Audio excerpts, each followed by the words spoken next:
Hello and welcome to the Disable the Label podcast. I'm your host, Kerry, and on our podcast we'll be chatting about all things disability, holidays, equipment, therapy, funding, you name it, and we'll talk about it.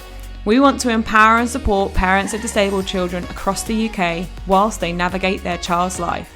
So, what are we waiting for? Let's get into it. This podcast is sponsored by Tree of Hope's children's charity.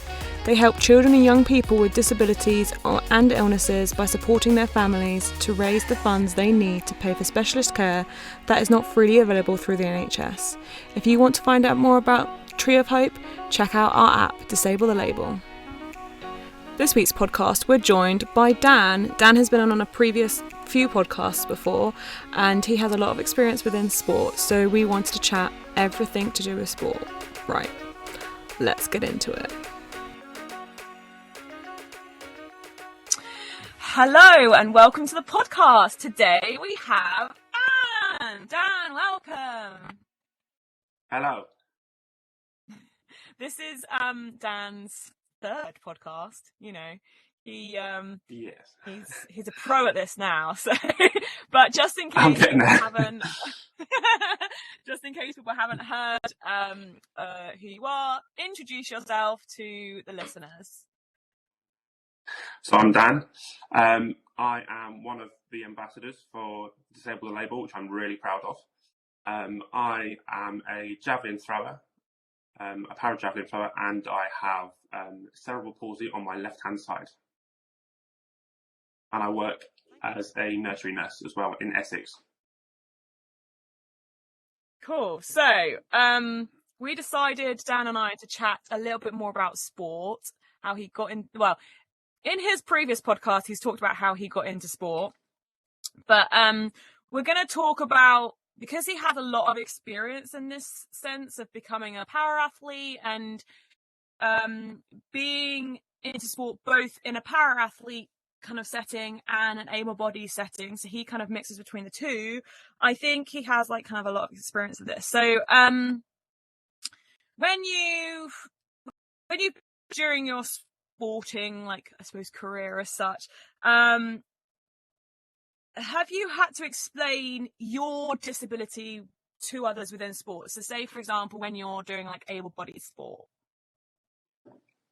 Yeah, so what I do is I explain to them that I'm a para-athlete. I explain to them my category. I make sure that they put my category next to my name, because otherwise it doesn't go on the record. So we've got a record called Power of 10. So what that does is every time I throw, I do an event, all my records and everything that I've thrown goes on top of there so that people can see it. And, it's for my coach and things like that. So the way I explain it to them, I just say, for children, if I'm throwing in a CP Grand Prix, there is quite a few young children there, say 7 years and up. So it's quite difficult to sometimes explain cerebral palsy. I know quite, the ins and outs of it, because I've been, studying it, because I really enjoy kind of getting used to what my body does and how it works. I'm really interested in all that stuff. So the way I explain it to children,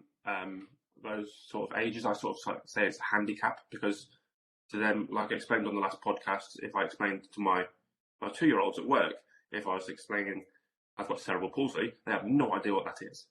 So if I say it's got a poorly arm or like a handicap, that's how I used to explain it. I used to explain it before I didn't know what cerebral palsy was. I used to explain that I used to have hydrocephalus, which I don't anymore, which is a rare thing. So I'm now an arrested hydro. And I didn't really understand it. So hemiplegia when I was growing up.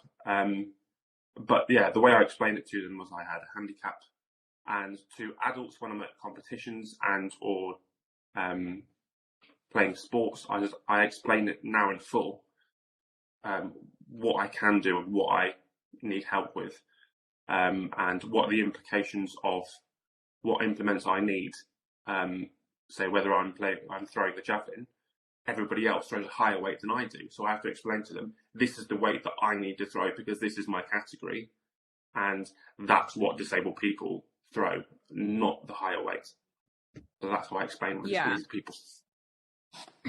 Okay, so how about when you're like, say, I don't know, when you're playing football, for example, on the football Yeah. pitch, if you're playing against if you're in an able-bodied team and you might be the only disabled person, does that other team Yeah. then get told that you have a disability and what might happen, that kind of thing? No. So the other team doesn't really get told. My team, no, because I've told them, and they've been Yeah. so welcoming with it, and they help me with things where I need it. So with my balance and things, they'll always give me like encouragement, or they'll help me up if I fall over. I also always kind of explain to the referee, can you just look out for me? I know I don't need special treatment. I'm just letting them know. So I'm just letting you know I've got cerebral palsy on my left hand side. If the ball does strike my left hand or things like that, it may hurt. I might have to, go off for a little bit if it really gets pelted at, or my balance is a bit of an issue sometimes. So I'm just making them aware because of health and safety on their part and on my part as well. Yeah. And say if the ball hits your like left hand, do they then count that? Because obviously if you can't necessarily control where your left hand is 100% of the time, does that Yeah. then get like taken into consideration, I suppose? Or is it just like clear cut? No, that still would be like I a mean, handball. I'm guessing that's what it's called. I think, yeah, it's, yeah. I mean, we've got one referee that really knows me well, and he takes me into consideration. So, in terms of if it's really, point blank range and it hits my arm, yes, it could be deemed as a handball, but he sometimes lets it go, regarding, depending on what happened in that in the play of the ball. Some referees don't understand it and some kind of forget. But as much as possible, I try and avoid and move my left hand side out of the way as much as quickly as I can. But if it does do that, then yeah, I guess depending on what the referee is and how cheeky I can get away with it sometimes. But yeah, that's pretty much what happens. So kind of getting into sport, I suppose if you don't have to necessarily go into just a CP sport or disability football group. You can approach mainstream as such able-bodied football clubs and try and get involved with that, because it just shows, you are somebody that shows that it is inclusive. As I think football especially is becoming more and more inclusive and accepting anybody into like the teams. Obviously, Yeah. I think it's difficult because some people might not want to put themselves out there, or some parents might not want to put their children out there in fear that they wouldn't get picked. But I feel like with kids, even with like kids leagues, like they're just more about everyone having fun and everyone having the opportunity to play, whether that be for like 5-10 minutes or whether that be the whole game. But I think, would you say if there isn't any, or if you kind of want your child to go into sport or try a sport, not to be fearful of like choosing an able-bodied side or team or whatever? I mean, when I first started doing it, like you said, I just did it for the enjoyment and because I love football. So, finding a disability sports team around any area is quite niche.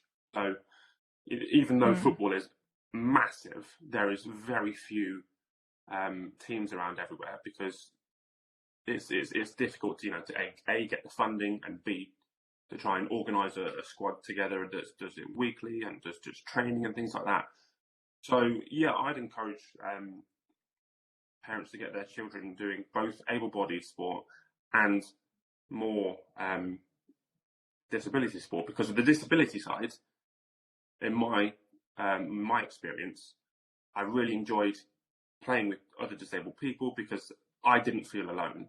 I didn't feel like I was singled out, because I felt like everybody was the same. I'm like, I'd walk onto the pitch and like, oh look, mum, there's someone that's got the same arm as me, and so you can kind of relate to everything that you've got, that other people have got, and you kind of feel quite normal as such. I hate using the word normal because no one's normal, but it's kind of that sort of nobody doesn't really, if nobody doesn't understand your disability, you feel like nobody's going to judge you or things like that. So it can be quite, scary going from that to able-bodied, but going into able-bodied sport is more of a mental battle rather than a physical battle, because physically, for me, I can't keep up with some of the guys that I play with, and some that I can. Yeah, of course. And there's some things that I do better than other able-bodied people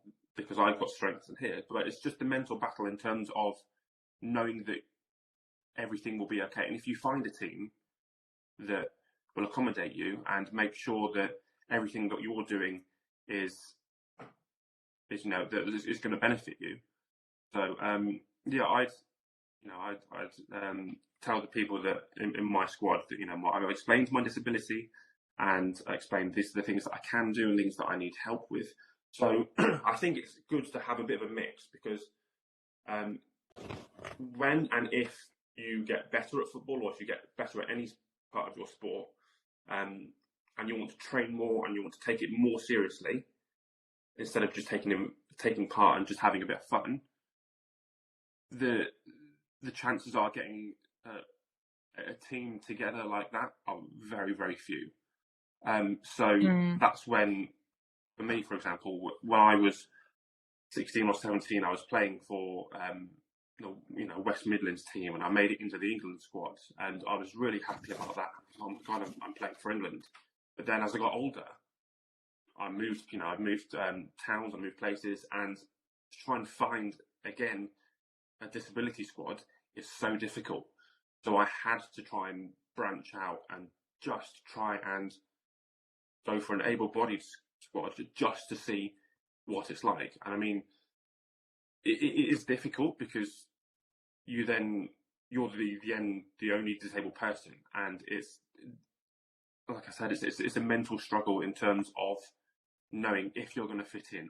You start questioning everything, but once you give it a try and you keep trying it, because it's not just going to happen on the first, second, third try. You need to kind of keep going with it. And I know for parents it can be quite scary because they want to protect their child, but they need to give them the freedom in terms of doing that, because if they go through their whole sporting life in terms of just doing disability sport, and then it just, because it's, if it for some reason it stops and you have to do able-bodied, as soon as you go into that, it's a massive shock to the system.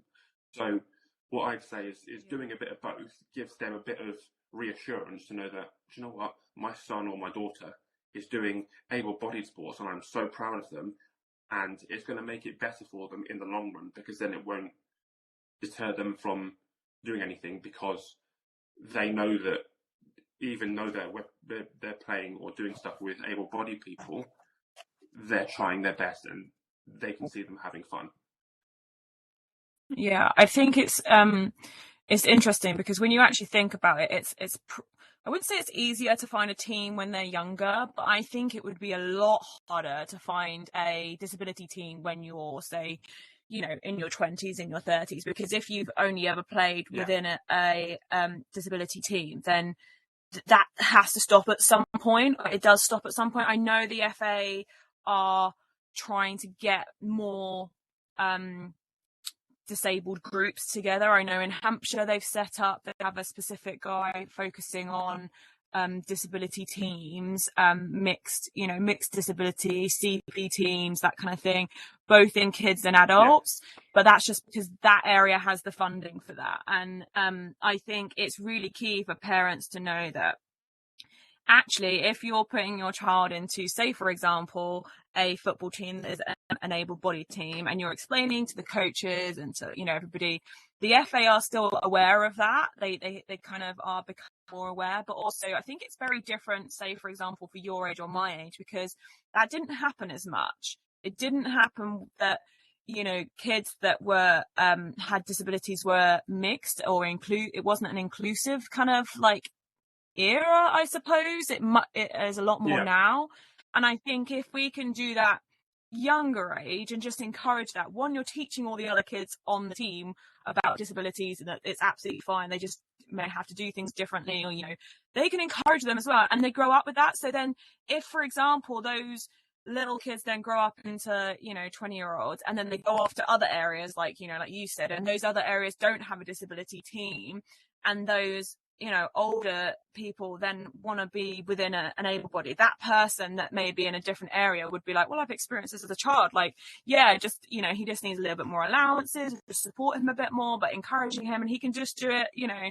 If they're not seeing that younger, and then people aren't encouraged to kind of get their kids into any sport, whether it be able-bodied or a disability group, I think that's then not going to happen. And then you have the same cycle of when, as you get older, the groups obviously diminish a little bit more, unless, you know, it's sad, unless you're at a Paralympic level, they are more diminished, like, let's be honest. And so you don't have to get into sport just to be a Paralympic athlete. You can just, exactly the same as any able-bodied person, you can just get into sport, like you said, because you enjoyed it.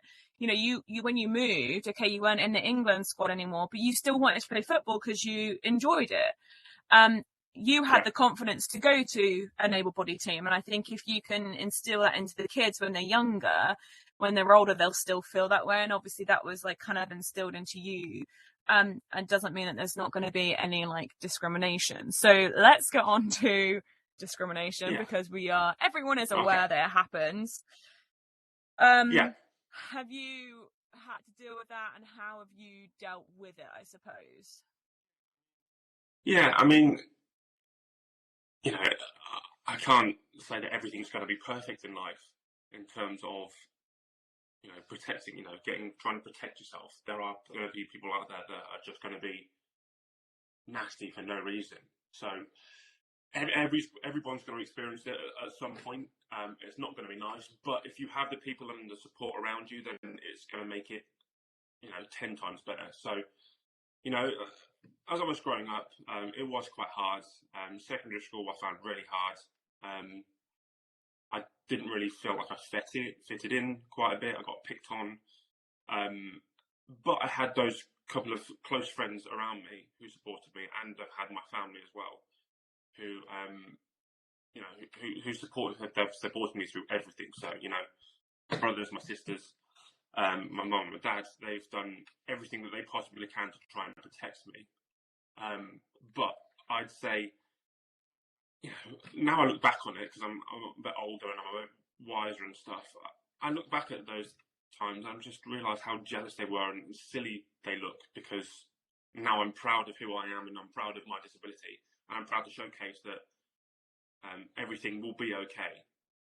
You will have some, you know, up and downs, and it will be a tough road, but once you finally get that click of I'm proud of my disability, and what I'd say is that it can be difficult, and, you know, it is going to be hard, but if you have that support around you and you have people that care for you, it will be, like I said, massively monumental in terms of your self-confidence. But what it will also do is it will hopefully then teach those people who have hurt you and bullied you in those times, might make them realise that when they come to next see a disabled person, they might have some more empathy. They might understand that being the way that they used to be isn't going to help them, and, you know, it might help, you know, by you showing other people that are able-bodied, it might let them, you know, learn about your own disability, because they haven't heard of it before. So by doing that and, you know, helping yourself, it might help others. But, you know, discrimination can be kind of, you know, it's not nice and it can be difficult. But if you have the, like I keep saying, as long as you've got the support network around you, it will be okay. Yeah, and I think we have said it before. There is discrimination Yeah. in everything.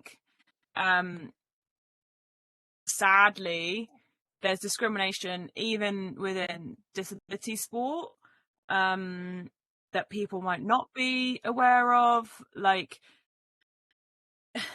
there is a movement that is, you're not disabled enough to be in the Paralympic sport. Now, your category was removed for javelin in 2012, wasn't it?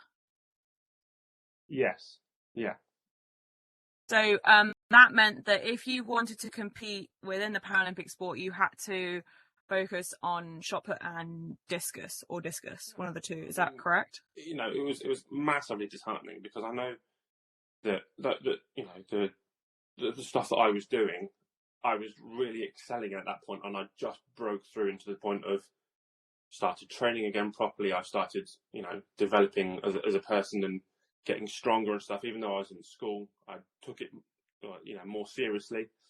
To then hear those news, it was just kind of a bit disheartening because what happened in my category is that if I wanted to be a Paralympian in javelin, I'd then have to get reclassified and then go up to a different category, which is throwing against less disabled people. So I'd be giving myself more of a disadvantage. Whereas if I went to other bits like shot put and discus, where there's less of a niche of people doing it, I'd have a better chance, so to speak. But yeah, I didn't let that stop me, and I've carried on doing javelin. I still do javelin, and I'm still trying to push to be, you know, a Paralympian. If javelin comes up in the near future, then great. I'm still going to push for that. And even if I don't be a Paralympian, it is not the end of the world, because I know that throughout my sporting career, I have done what I wanted to do. You know, I've represented England before, and I've won national championships. I've been national champion a few, you know, 3 times, and I've been, you know, fortunate enough to have the mental stability and the fight to go, I'm going to throw with able-bodied people. This isn't going to stop me. Just because I'm throwing with them doesn't mean that I'm the centre of attention or less, you know, less disadvantaged. I'm just throwing against me. Yeah, and I think when it comes to disability sport, I feel like it needs to be stressed as just because you're doing disability sport does not mean you then have to go and be a Paralympian. It's just as hard to become a Paralympian as it is to become an Olympic athlete. It is like another level, and I feel like sometimes some people can feel within disability that because they didn't get that opportunity or because they didn't become a Paralympic athlete, like they should be doing sport. And again, I just want to stress that you can be doing sport just because of the enjoyment. And I think you've kind of proven that, because you could have gone and focused on shot put or discus, but you love javelin, so you want to carry on doing that. Doesn't mean that you won't necessarily fight for your category to like get put back in, but I still think it just shows that you're doing something because you enjoy it and it feels good. That's just as important in life. Like, it's not all about becoming a Paralympic athlete, because even then within that category, you've got the like amazing, you know, world titles, world record holders like MBE, OBE, which is absolutely fantastic. And then you have the lower level who are just Paralympic athletes, and then they're celebrating themselves and they're winning medals, but maybe not as many or whatever. And I think in everything you can have like they're better than you or those kinds of feelings. And I think this shows that you can just be in a sport because you enjoy it. Yeah, I mean, you know, I probably will, and I am doing at the moment. I'm doing discus, and I'm going to probably double in some shot put. But the end thing is that, you know, because I'm I'm so driven and I'm so focused on my end goal of being a Paralympian, yeah, if it doesn't work, then I would be a little bit disappointed. But at the end of the day, just I'm doing what makes me happy. So it's important to not focus too much on that main aspect and just do what makes you happy. If it makes you happy, why change it? You know, playing with, if you only ever do disability sport and you never go into able-bodied sport, fine, because that makes you happy. And that's, if that keeps you active and that keeps you going and that mentally and physically stimulates you in terms of, I'm looking forward to seeing my disabled friends each week, and I don't ever, you don't ever go to able-bodied stuff, that's fine. Like, yeah, I can't stress, just do what makes you happy and keep doing it. Yeah. Okay, let's quickly talk about can and can't. So yes. I think we're both pretty passionate about that. So people that have listened to the podcast before may know, obviously I'm a therapist, and within that I get a lot of, my children can't do this, they can't do that, and I push very much so to instill into parents, can they do? Tell them what they can do. And I think that you are very similar in the sense of you don't focus on what you can't do. Like, you want to say to people, like, I can do this. Like, for example, you are throwing javelin with other people that are less, that are more able than you, but you're still doing it. And you did throw that javelin just as far as them. Okay. And I think you're very much the same of sharing that can and can't, and how that can affect when you go into sports. Yes. Yeah. I mean, yeah, I might not be able to throw as best as them or do as best as them, but you come down to our sort of basis, you do it with one arm and see how you get on. So they can make it, it's can and can't is it's massively detrimental to how you use your approach to it. So the way that you yourself portray it in terms of with your children that you help is great. I mean, the word can't is really annoying because it's not, you can't, because I immediately have that thought of, say I can't, go on then, watch this. And even if I struggle and if I look ridiculous doing it, I'm then at least, I'm giving it a go and I'm showing you that word doesn't stop me. So it's not as if you can't, it's how can you change this? Show me a different way of doing it. It's not I can't do this. It's like, not, I can't do that. But yes, you can. Just do it a different way. Everybody will get there in their own special way. I mean, it'll be difficult and it'll be annoying and it'll be a long road and you might hate it, but it will benefit you in the long run if you have that attitude of I'm going to show you what I can do, what I am capable of. Just because I've got a disability doesn't mean that I'm not allowed to do that or I can't do that. You have to have that attitude of what's next? How can I adapt it? So yeah, having the right mental attitudes. Yeah, it might just look different. And I think that's something with can and can't. I still can because it just may look different. And the word can't is like a cutthroat, like that's not going to happen.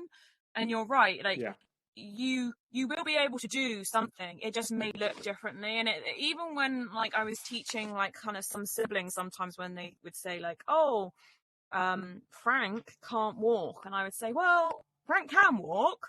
He just needs a walker, and it just looks different to you. But actually, if you look at everyone, every human being, nobody does anything the exact same. It's kind of impossible, really.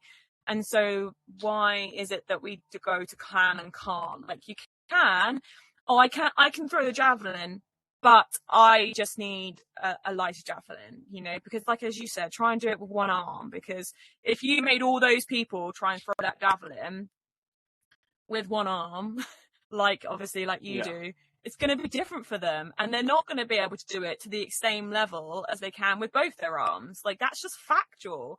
So if that's a Yeah, fact, why is it not a fact that you can do it, but just in a different way? And I think like words can really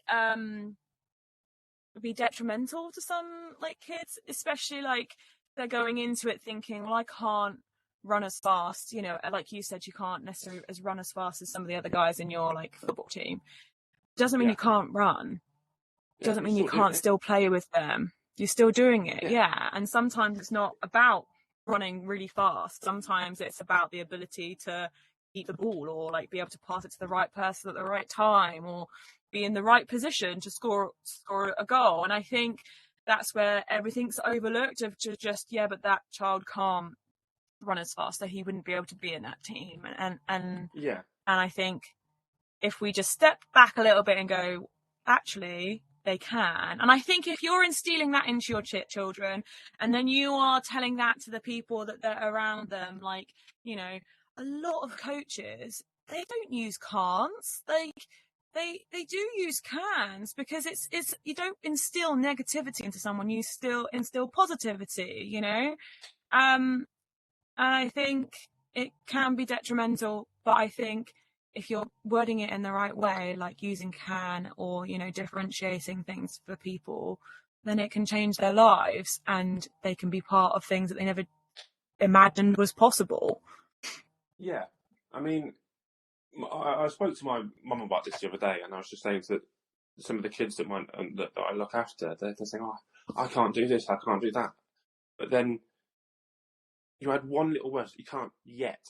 I can't do it yet. You Mm. can do it. You just can't do it yet. It's just to kind of it's you know it is difficult, but there are loads. You know, you can apply the can and can't do attitude for everything in life. You know, if you're in school, if you know if you're struggling in class, oh, I can't do this, or if you I can't do this equation, or anything to do with, you know, if you're in a maths lesson, for example, if you can't work something out, show another working. There's another way around it. There's always a way around getting to where you want to do, Mm. or what you want to be. So yeah, having that can and can't do attitude is massive in terms of how you kind of get on with your life and don't let anything stop you. And it's important, like you said, for coaches and for parents to just kind of give them the support that they need, and, you know, challenge them where they need to be challenged, but support them where they need to be supported mentally and physically. Yeah, totally agree. So what advice would you give to, should we start with parents who are wanting to get their kids into sport, but are kind of like unsure whether they should go just focusing on trying to find a disability sport or team, or whether to go and approach their local teams? Yeah, so I'd say do both. I'd say do both disabled, and try and find something that's able-bodied, as I touched on it earlier, in terms of having that balance is going to help them benefit in the long run. So the three things that I'd say to parents is, one, be patient. You know, they'll get there in their own time, and if they don't, then let them be happy and remind them of how much they have overcome to the point of where are they, you know, they are now, and remind them what they used to do and what they used to struggle with and how much they can do it now. So yeah, just be patient and help them and let them kind of like push themselves and mold themselves in terms of getting to where they want to be. The second I'd say is, you know, keep challenging them slowly. You know, make things goal orientated, or you know, game orientated. So what I do with my children and just how I employ myself in life is I make everything kind of like a game. So ways that keeps the, you know, children involved and incorporated in things that they do enjoy, and kind of give them a little bit of a challenge. So if they're, you know, trying to walk, or if they're trying to kick a football or things, or do keep ups or things like that, just make it goal orientated and make it like into a game so that they can be more involved and they can be more excited about what they can do. And I suppose lastly is my main one to parents is, especially with my parents when they were younger, it was just massively difficult to hear, that your child is disabled, and it can be quite a shock. So my last point would be, don't panic. Everything will be okay. Give yourself credit for how much you've done by supporting your child throughout their life, and give yourself some credit, because it is a massive thing to, like I said, it is a massive thing to accept that your child is disabled and they might need some help. So, just don't panic about things that, don't go into overdrive and, I can't do this. What if my child can't do that? What if my can't do this? Or how are they going to do that? Well, they haven't done it yet. So don't panic about it. Let them be, and support them where they need support. Yeah, totally. And I think I would say my advice to parents would be, just be aware that if you're going to try and get them into able-bodied sport, you are going to have to explain things to those coaches or those team leaders, whatever it might be. And I think it's a really good thing for them all to learn, and let them ask you questions and explain things, because if you're explaining things, then your child's going to be included more, because if they don't understand, then that's when they struggle with differentiating something for them. And it might just be like a warm-up needs to be differentiated for them to then get into like the rest of the kind of the session.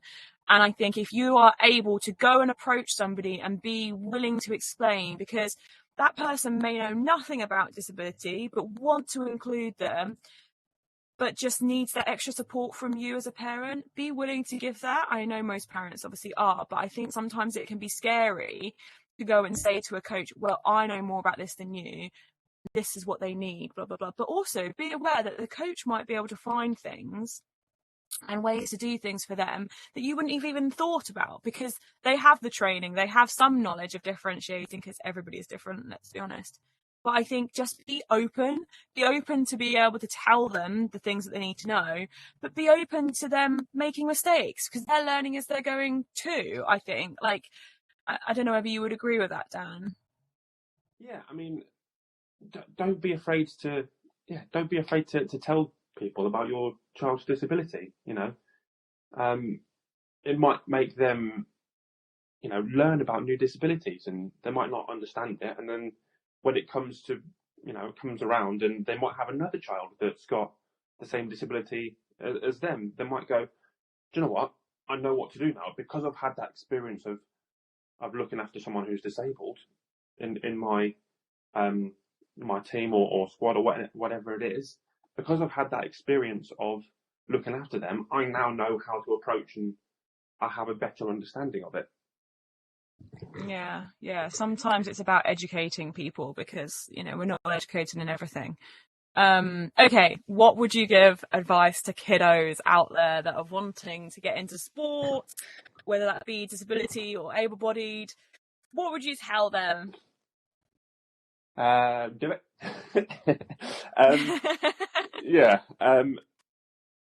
Sport for me and for my life. If I didn't have sport, I'd be a couch potato.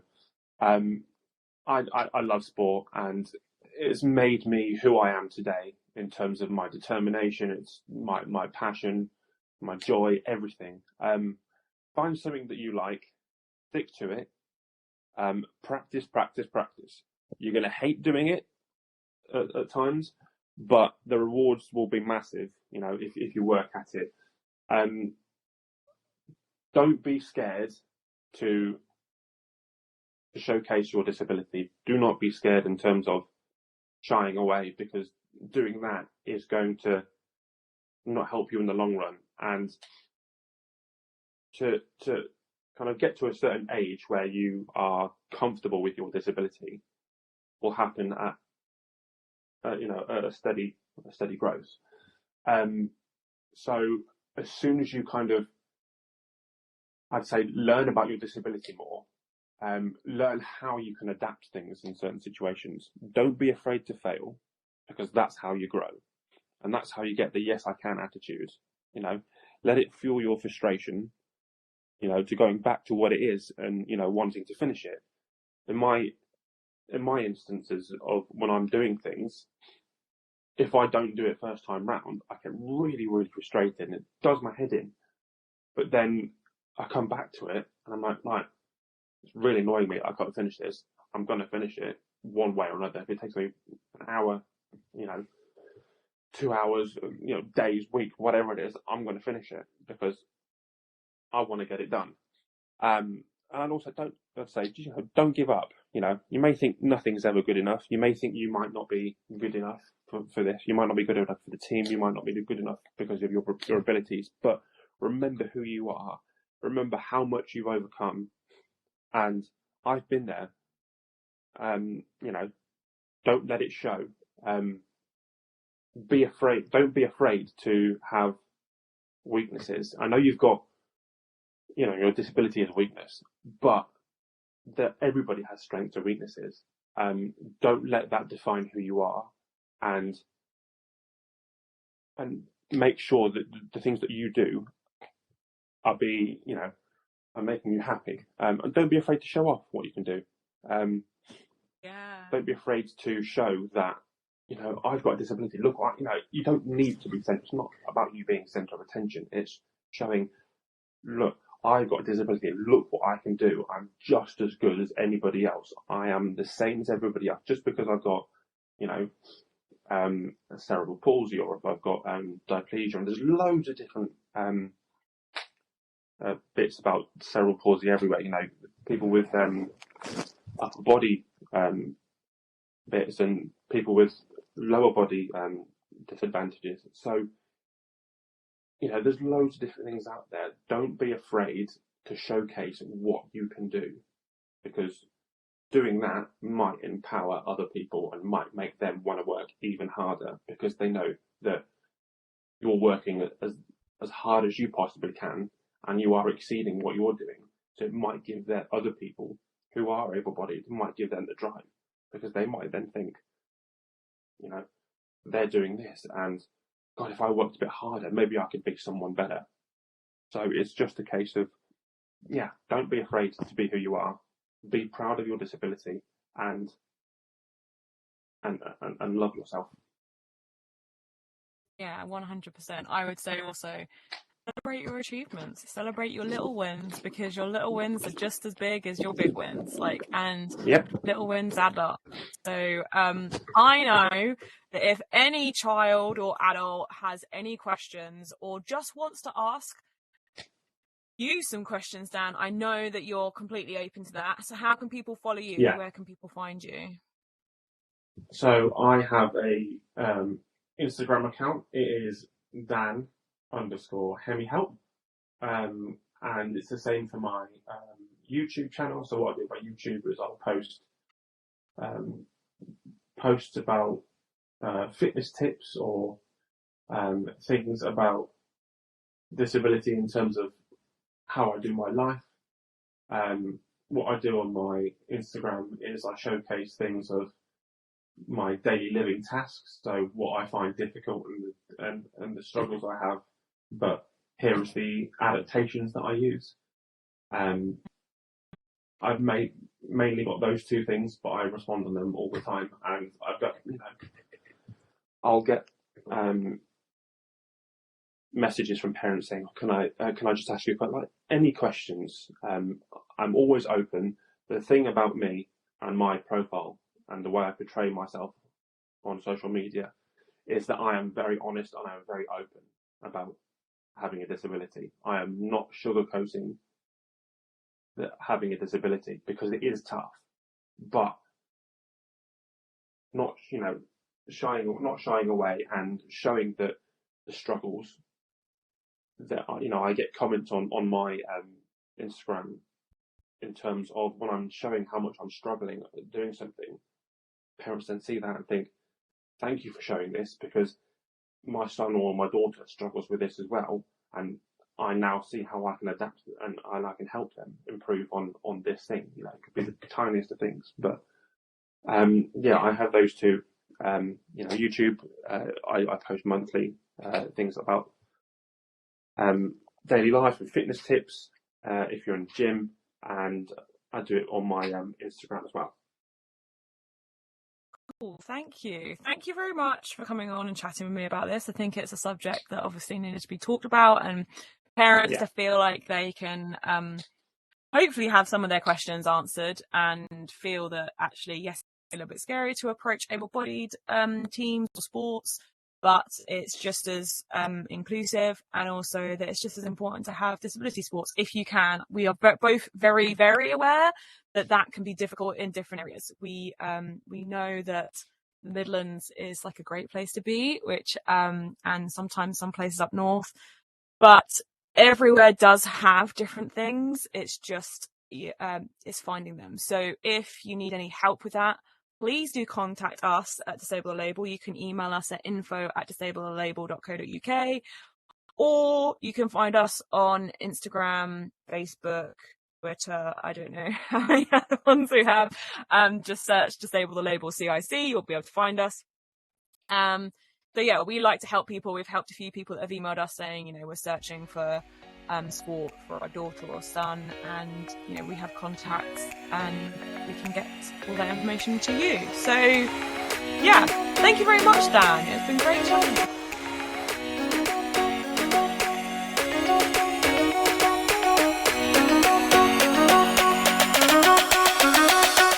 Thanks for tuning in to the Disable the Label podcast. Don't forget to subscribe and leave us a comment to let us know what you thought of this episode. More episodes will be coming soon, so make sure you tune in. Don't forget you can download our app for free via the App Store. That's Google Play or Apple App Store. Just search Disable the Label and you'll find us.